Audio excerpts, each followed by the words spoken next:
Yalana et Titou, ne vous inquiétez pas, hein, je suis pas pour la con. Bref, je reviens parce que j'allais m'habiller et je reviens un peu parce que j'ai un peu de temps, j'avoue. Je vais vous montrer moi, je sais pas. Aujourd'hui, je vais mettre mon pantalon un peu. J'adore ce pantalon. Sincèrement, je le mets pas tout le temps, souvent, mais j'adore ce pantalon. Il est un peu cargo, mais il est trop beau. Il est chaud. Par contre, c'est pour ça que je le mets pas tout le temps, je crois. C'est parce qu'il est grave chaud. Et en hiver, ça va, mais dès que ça dépasse l'hiver et que ça passe en automne, été, automne, c'est même pas la peine. Et ben, je me suis dit, pourquoi pas mettre mon petit gilet bleu avec, comme ça. Ça reste dans le thème, tout en cassant quand même le look d'un bleu plus clair, quoi. Tout simplement. Je vais voir si c'est ce qu'il y a. Et puis voilà. Je vais mettre ma ceinture parce que je sais pas trop quoi. J'ai pas. Avec le pull, il tient. Que je mets pas le pull, il tient pas en fait. C'est peut-être que je mets ma ceinture en général. Mais si ça tient, peut-être que pas besoin de mettre. Ouais, avec le pull, il tient. Voilà. Voilà.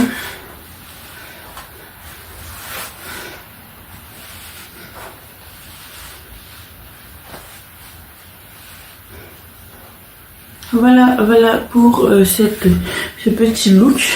Je pense que je vais mettre mes soins, mais je vais pas mettre de make-up. De toute façon, j'arrête pas de me frotter les yeux, ça sert à rien. Et puis voilà. Je pense que ça va s'arrêter là. Je vais mettre mes lunettes. Je sais pas, je pense que je vais mettre les noirs. Je vais mettre mes noirs. En chaussures, je vais sûrement mettre mes docs parce qu'il pleut à verse. Donc il faut pas que j'oublie mon parapluie. Et puis voilà, on est parti pour la journée. Sinon, au niveau du livre que je voulais. Le livre militantisme du jour, c'est Le harceleur de Arthur Tenner. En fait, on va suivre un garçon qui va être harcelé, bourreau, victime, et celui qui combat tout ça.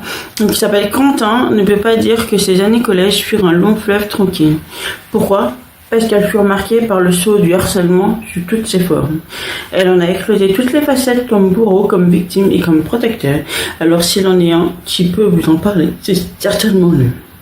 Il a compris bien des choses de ce qui peut pousser un adolescent à tourmenter un autre. Donc il a 10,90, il est publié chez Scrinéo dans leur collection Engagé. Je vous en ai déjà présenté un qui s'appelle #trahi. Et du coup voilà. Je l'ai pas encore lu, tout simplement, mais je vais finir par le lire, hein, sûrement ce mois-ci. Et puis voilà. N'oubliez pas une chose. Samedi, Licia va dédicacer son livre à la librairie, donc ne ratez pas sa dédicace. Et puis voilà, tout simplement, je vais m'habiller, continuer à me préparer et puis aller travailler comme tous les jours. Je vous reviens donc sûrement à midi parce que j'aurai pas le temps de prendre trop de temps avec le boulot. Impossible. Voilà, j'ai tout débité. À tout à l'heure. Mes petites lunes, je vous reviens. On est le soir, ça, tout simplement. Il est 19h passé presque 20h. Je viens de rentrer du travail. Je me suis mis à l'aise parce que j'en fais.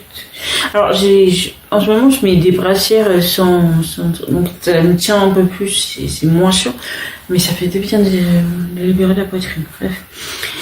Aujourd'hui, j'ai eu beaucoup de travail, beaucoup de mise en place, mais j'ai eu aussi un représentant. Je crois être l'une des rares personnes de mon équipe d'anti à voir les représentants. Les autres représentants en littérature, c'est Virginie, normalement, qui les voit. Et Et en papeterie, c'est Philippe, donc, enfin mon patron. La gérante, mon patron. Et moi, je vois mes propres représentants. Et du coup, aujourd'hui, c'était Reyer. J'adore cette femme. Sincèrement, c'est une personne vraie et humble et pure. Et j'adore cette femme. Alors, à côté de Sandrine, qui est Graine Créative, si tu passes par là, coucou. Et que j'adore aussi. C'est une pépite, cette femme.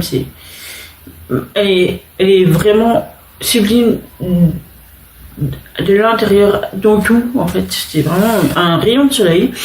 Celle de Reyer peut paraître un peu plus dure, mais moi je l'adore toujours autant. Depuis le début, j'ai eu cette bonne impression et ce feeling. Ça continue encore aujourd'hui. Et en fait, il y avait 2 cadeaux. Elle nous a déposé 2 cadeaux. Il y en avait un, c'était une bougie, et un autre, c'était un truc mystère. Donc, je vais l'ouvrir avec vous, parce que je sais pas, j'aime bien les mystères et les surprises, pour le coup. Donc, je vais l'ouvrir avec vous. Donc, voilà. Mais je sais pas ce que c'est, en fait. C'est dur. Donc, oh, mais non! C'est un petit...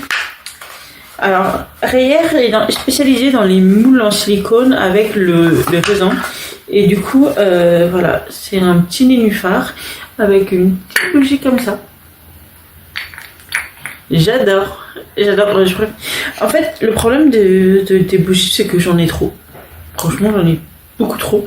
Et celle-ci, je vais pas l'allumer parce que j'ai celle-ci à allumer. Il va falloir que je l'allume là, franchement. Je devrais l'allumer. Je l'ai eu dans la box, ma little box, et ça sent le pain d'épices. C'est juste une tuerie. Moi, j'adore ces odeurs-là. Par contre, je sais pas du tout de quoi ça vient. La base de cette bougie, je sais pas du tout ce que c'est. 100% vert, cire 75. Ah, c'est de la paraffine. Et cire de palme, parfum, Jeune Girl Best Cookie. Après, c'est écrit en allemand, donc voilà. Et c'est un pot de 100% vert. Voilà. Et voilà, j'ai reçu dans ma little box et elles sont divinement bons. Et j'avais l'intention de le mettre pour chaque année ou le 24, j'allume une bougie pour mes grands-mères. Dont l'une est née le 24 justement, donc voilà. Je pense que je vais allumer à ce moment-là. Bref, je suis super contente d'avoir choisi la version mystère, sincèrement. Merci toi si tu passes par là. Alors vous, excuse-moi, parce que non, je vois comme Sandrine ne ment pas, mais elle, oui, je tiens à la voyer, alors que... Donc voilà, le petit cadeau. Alors peut-être que je le peindrai plus en noir, en blanc. Je verrai si je la peins ou pas. Donc voilà pour ce petit déballage. On va ouvrir le calendrier. Oh, j'ai complètement zappé de boire le thé d'hier. Donc je pense que je le boirai ce soir. Et aujourd'hui, c'est le 4, le 24, il est pas si grand que ça, non, ils sont plus de la même taille. Le 4, j'espère que le 24 ça va être un truc épice et tout ça, enfin, voilà, cannelle ou un truc comme ça. Alors, le 4, il est là.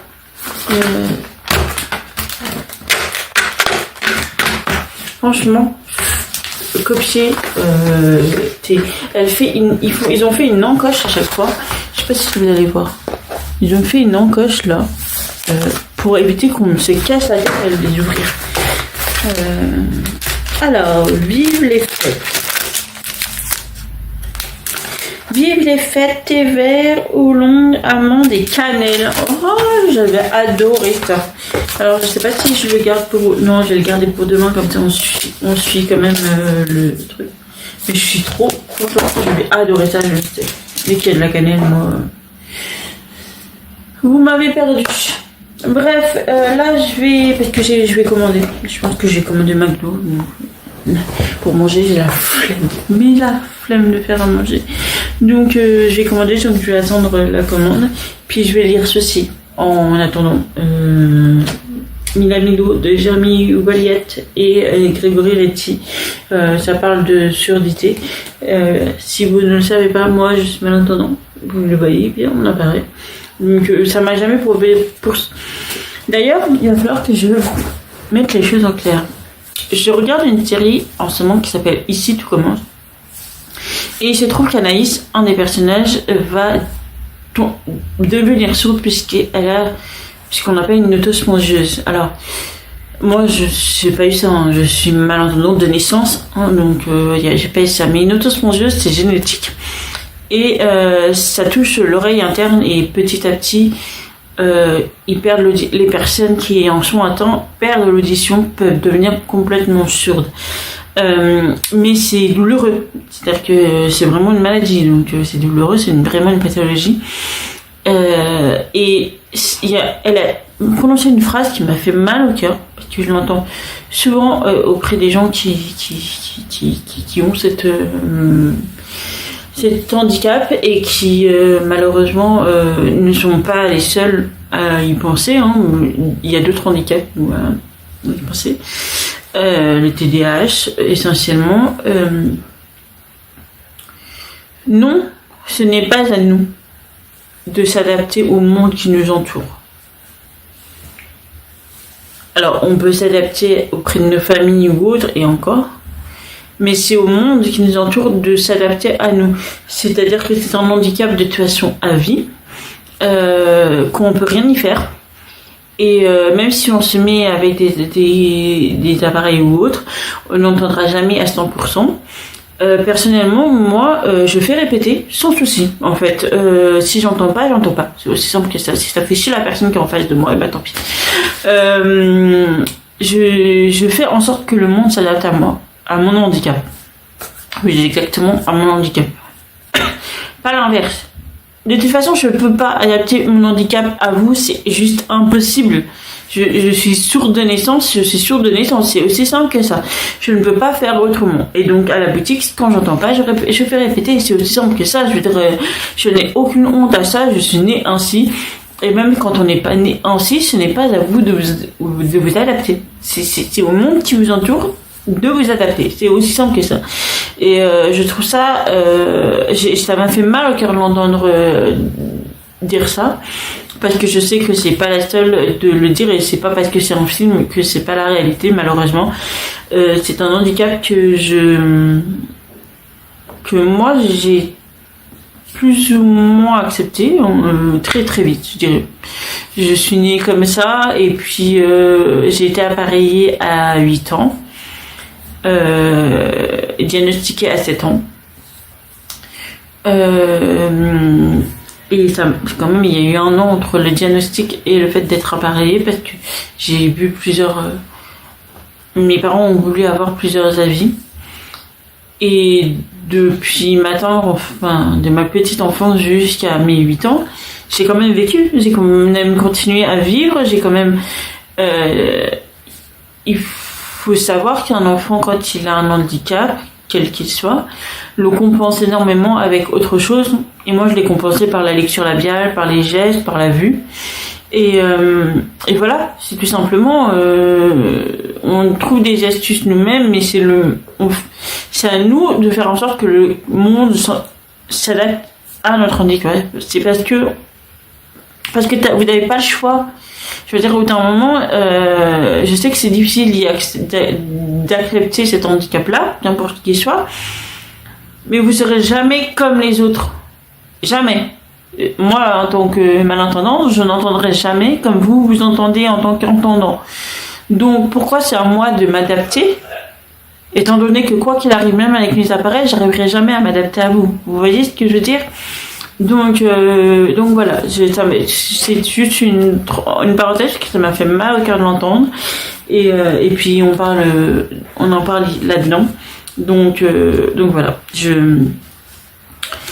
voulais mettre ça au clair, en tout cas, pour toutes les personnes qui ont un handicap physique, qu'importe. Faites en sorte que les autres s'adaptent à vous. Arrêtez de vous battre contre vous-même pour que les autres s'adaptent. Enfin, c'est complètement débile, en fait, puisque vous serez jamais comme les autres. vous pouvez faire genre, hein, mais vous serez jamais comme les autres. Donc, et puis ça veut dire quoi être comme les autres? On est tous différents, on gère les choses comme on le ressent tous et on ressent tous différemment les choses. Donc ça sert à rien. Voilà, tout simplement. Voilà. Donc je vais me lancer dans cette BD et puis je vous reviens dès que j'ai quelque chose à dire. Ce vlog va être un peu plus petit que les autres, hein. Je suis désolée, mais aujourd'hui j'ai tellement de boulot que j'ai pas eu le temps de vous filmer rien que dalle. Donc et puis à midi, normalement je travaille entre midi et 2 le mercredi pour remplacer, pour que le samedi je sois plus calme, mais j'avais la flemme. Récemment j'avais la flemme totale et du coup je suis restée avec mes collègues, on a papoté tout ça. Donc voilà. Je vous laisse là pour le moment et je vous reviens tout à l'heure. Tchuss.